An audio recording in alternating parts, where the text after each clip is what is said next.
Hello adventurers and welcome back to my channel. Today we're hitting the road. We're leaving Kalispell and we're off to Idaho.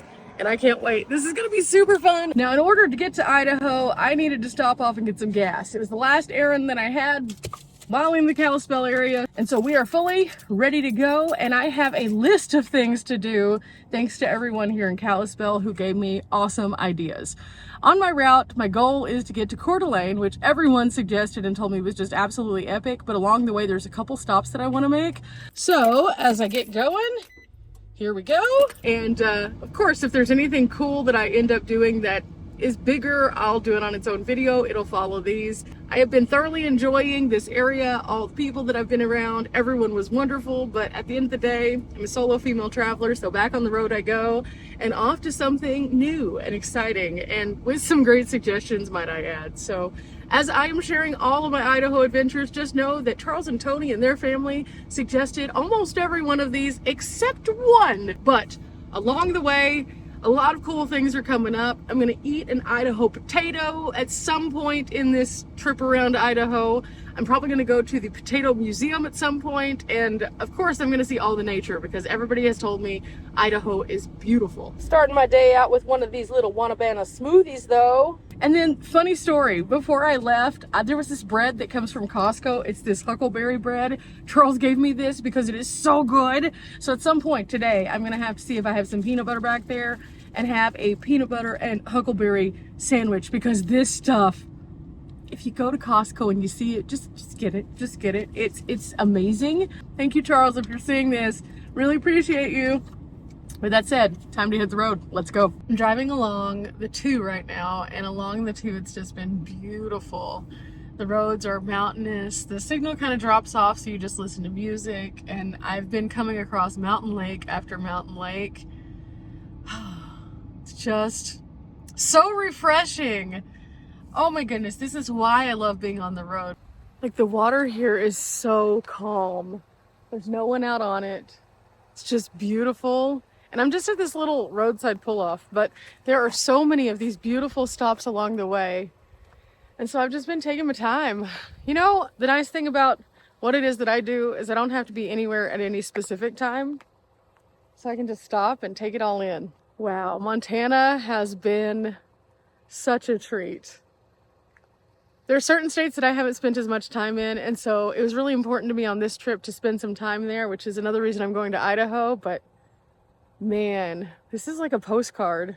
Now it is a little bit weird because when I first arrived in Montana, everything was like crystal clear and you could see the mountains in their crispness and see all of the green. But there is a fire that's actually just a little bit south of here, and it's pushing the smoke even up into this area, which is I think why I've been sneezing a little bit. But because of that, it paints the sky differently. So everything's behind this veil of smoke, which makes it look even more interesting because then you get texture and dimension. It's pretty neat, to say the least, but at the same time, very different. Looks like we're missing all the action. I'll let them do what they're doing. They just came in off the bank, so I'm in their way. With that said, this is a pretty busy roadway, so there's lots of traffic noise and things like that, but just stop anyway, soak it in. It's definitely worth it. It's beautiful. Travel has literally made me have this great appreciation for all the beauty of the world around us in such a unique way that you'll never have unless you actually get out and travel, because you see things from a different kind of lens. When you see things on television, they might be pretty, sure, but when you see them in person, it's a different story altogether. It actually comes to life and is right at your back door. You see things more brilliantly, the colors pop more. You get to, again, sense all the senses with the smells and the feels. And it's pretty life-changing. I'm going to soak this in for a couple more minutes, then I'm going to keep going because I know there's going to be more beauty. It's just every so often you just get blown away by what you see.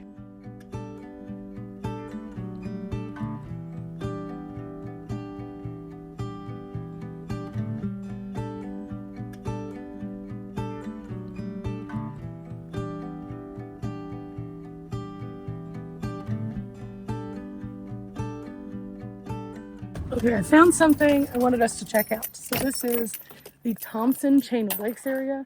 I just saw it and I pulled off because I wanted to get closer to the water to see kind of what they had down here. Apparently they have camping.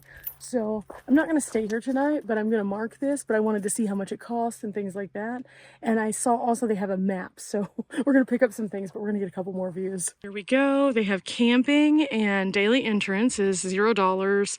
For non-residents, it's $8. And then they have passes that you can get. So that's really important if you're wanting to visit Montana. The park pass system is pretty cool.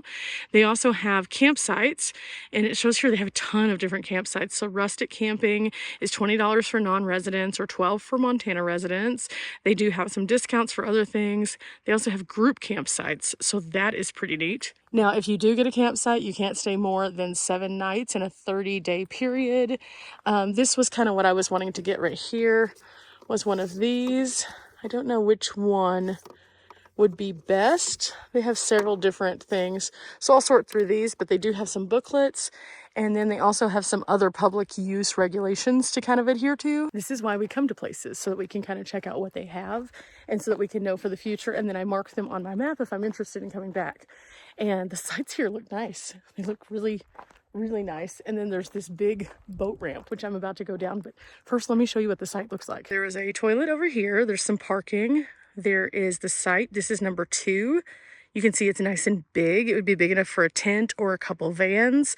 Somebody left some firewood there. That was really nice of them. This is why I wanted to come here. This right here, this approach to the water. I just want to get a little bit closer to see what it looks like. There are hundreds upon hundreds of campsites that I have looked at and scouted for the future, and some of them I've gone back to, and this one is beautiful. The one thing I would say, if somebody's wanting to come to this particular campsite, is there's not really any good cell service, at least with AT&T, but there might be with other services. But wow, totally epic. Every part of this is totally epic. Beautiful campsite. Like even over there, you can see where the roadway is. Great views, excellent views. Looks like there's also some like trails out of here, so there's lots of cool things that you can do in this area to recreate. So this is definitely going to go on my list. I think I'm going to grab something to snack on as we continue going down the road. When I get to service, I'm going to mark this guy. Thompson Chain of Lakes. Okay, lunch on the road is served. I had some fajita chicken, some cheese, and then some heated up tortillas with a little bit of agave sriracha. This will make an easy, delightful lunch, and we always like a good grab and go. So I just heated the tortillas up in my Road Pro for just a couple minutes while I was driving, and so now they're ready, and now it's time to eat. So cheers.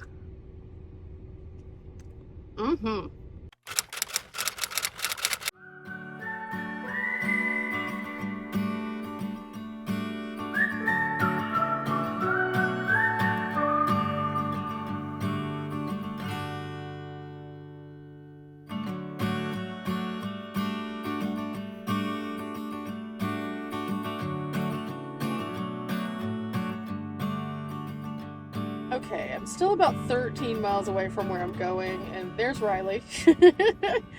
But I decided to stop at the town pump, which is a gas station. I just wanted to stop and use the restroom, stretch my legs, do all those things because I'm not sure what it's going to look like once I get to the location. And along the way, I just needed to take like a little moment to get something. I kind of have a headache that's starting right here, and I'm not sure if it's because of the smoke and my allergies or if it's like caffeine related because I haven't had coffee or any kind of soda or anything for the past couple days. So I thought I would solve that issue and see if this is the problem. I also have acetaminophen if it's not, so we'll see. Ooh, okay, so I have taken care of business. I now have this guy, which should bring me back to life. And also, I kind of found out a couple things when I was inside. There is a really neat, like, historic museum here in Libby. I'm in Libby, Montana right now. So that's an option. I'm not sure if I'm going to do it or not. Still debating. I need to probably check what time it is, what time they're open, stuff like that. So I'm going to do some research while I sit here and have a sip on this. You know what? We only live once. I may not be in Libby for a while, so I'm going to go to the museum. I'm going to do it. I looked it up. It is a really neat structure. They have some outdoor stuff too, and one of the things that I noticed in the description was that it has this rare 12-sided log cabin structure. So I'm really curious. So I thought, well, I can always take my time. I do have to be somewhere at the end of the week because I'm picking up a package, but pretty much until then I can just kind of go at my own pace, and it stays bright here for so long. I love the smell of eggs and heritage in the morning. I say that because this museum was epic and also had potentially one of the biggest egg cooking devices I've ever seen. This is way bigger than a ridge monkey, guys. Way bigger. Back to the van I go, back on the road, and with some great information for our next adventure path moment. Just for context, I spent about 2 hours in here. Some of that was spent talking to the amazing people who work here. They're absolutely awesome. I got some cool suggestions, including some neat things. Some wild traffic. It's fine. But yeah, so there's some neat things that I learned today. So I have now that information to go with me to the next stop, which happens to be about 13 miles in that direction. So without further ado, I'm tired. I gotta get my key out. It's kind of stuck. Okay, there we go. Woo, okay, so it's 100 degrees inside the van. Kind of warm. I probably need to check my batteries real quick too. Let me do that. But before I do, could you imagine this mountain being your backyard? Oh, wow.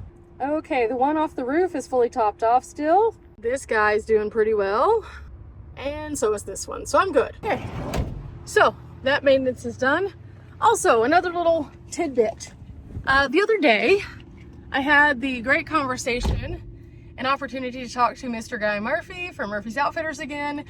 And I don't know if you guys remember, but whenever I was traveling with my dad, my bag started to tear. It's continuing to tear. The interior liner is really messed up now. And he mentioned that he would like to create me a dream fanny pack because I currently have the sling bag from Murphy and I love it, but sometimes I need just the grab and go ease of just a smaller bag. And I've been using this particular same one for a while until it's finally dying. And whenever he mentioned that he would like to do that, I was like, oh my gosh. First and foremost, this man is amazing because the quality of his stuff is awesome. Secondly, the fact that somebody would ask me what the ideal fanny pack would be for what it is that I do is just incredible, because normally you find a variety of different kinds of options and they're good, but they might not necessarily be perfect for what you need. And so thank you, Guy. Thank you. He's gonna have it at my house by the time I make it home. And I'm really excited because then I'll get to share it with you guys. But until then, I gotta get on the road and I'm just kind of babying this bag so it can last, but so excited. Also, I changed sunglasses because it had gotten to be kind of overcast, so these to work a little bit better. I go through a variety of sunglasses in a day. It's just, it kind of is what it is. But these are the Wonkas. These are the Wonkas. And if you have watched the more recent Wonka movie with Johnny Depp, you understand that. Back to the sunglasses I go.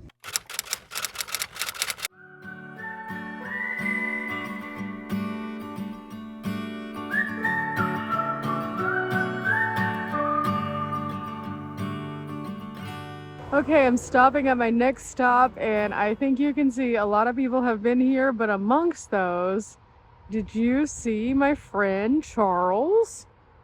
Right there. Charles and Tony were the ones that suggested this to me, so I thought it was only fitting that I show Charles. I'm about to go to a place that is really neat. It's a little bit of a walk out, and it's kind of a warm day, so I brought some water with me, but I'm gonna go see Kootenai Falls. And I am going to do a dedicated video for that just so people can see what to expect when they come here. So check that out. But along the way, there are some other interesting stickers. Like really, really interesting ones. I don't have any stickers with me, so I can't add to this. But oh my goodness, this is awesome. So unlike before where I showed you a few little glimpses, no, you're going to have to watch this video because it is an event to say the least. And I think you're going to like this one. But that's going to be the next video, the video after that, somewhere along the lines, Kootenai Falls. Okay guys, I know I told you I wasn't going to share any sneak peeks, but I don't think this is a deal breaker to do this. I am the happiest person on earth right now. Today's adventures have all been just great, and I want to show you this water.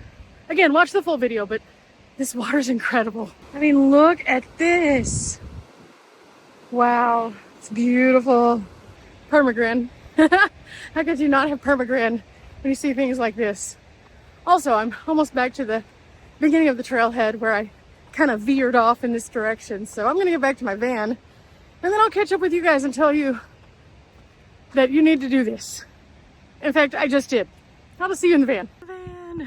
Today is 91 degrees and I decided to go on a hike. You know, it's like that sometimes. And inside the van, even with the windows cracked, it was 115. Whew, I'm just gonna sit here for a few minutes and cool off because it is a hot day to hike, but it was totally worth it. It was totally worth it. I took lots of water, I wore good shoes, it wasn't a big deal, and oh my goodness. I don't think I'm gonna make it to the other spot that I was gonna do today though. I don't think I can do another hike in this heat. The other hike was supposed to be short, but at the same time, wow, so hot. Ooh, in addition to all of that, I'm going to clip up the hair for a minute and wipe my face down real nice because it got warm, to say the least. I'm nice and pink because that trip back to the van is slightly uphill. And then before that, you go up a bunch of stairs. So it was just warm, but totally worth it. Totally worth it. Maybe if I wouldn't have picked one of the hotter parts of the day to do this, that would have been wiser, but it just so happened I was here at that time because I went to the museum, and so it worked out. And since it's going to be warm, I'm just going to kind of move at a slow pace and get as much done as possible. Now my slow pace is still going to be pretty fast probably, but if I'm tired, I'm going to stop. If I'm too hot, I'm going to go inside, and if I feel as though I need to get a campsite so I can have power or something like that when I'm in Idaho, I will. I don't foresee that happening, but I'm going to give myself the grace just in case to say, okay, it's fine, because it's supposed to be like 99 degrees a couple days this week. Okay, I've made a plan, I've mapped it out, and I grabbed a cheese stick. So I'm going to work on this, I'm going to get on the road, and then I'm going to drive about 2 hours. Originally I was planning on stopping a little bit closer, but I want to wake up in Coeur d'Alene tomorrow. That was one of the things that everybody told me I need to go check out. So I found a Cracker Barrel there that overnight is allowed at, so I'm going to go ahead and go there, and then in the morning I'll wake up and I'll start my adventures in Coeur d'Alene, Idaho. Well, this is like the third time I've gotten stopped in traffic on this trip, so it's going to take a little bit longer than I had initially hoped, but that's okay. I know that there were probably a few more things I could have done today, but I would have ended up hitting this stuff at nighttime because their roads are completely torn up here. I'm in Idaho though now. It's so far been beautiful. Like, the mountains are gorgeous, but there has been a lot of 45-mile-per-hour driving, so I'm just having a calming moment. And I'm gonna go ahead and get to Coeur d'Alene and just relax, take it easy this evening, and then tomorrow, I don't know exactly what I'm gonna do. I was told, go to Coeur d'Alene. I don't know what all I'm gonna do there though, so I am gonna do a little Google search and see what all there is. Remember guys, we're not here for a long time, but we are here for a good time. Sometimes the road is absolutely packed filled with adventures like it was at the beginning of today. Sometimes it's packed with sitting in one place and thinking, maybe I should have gotten some more gas. We may be here a while. Till next time, bye.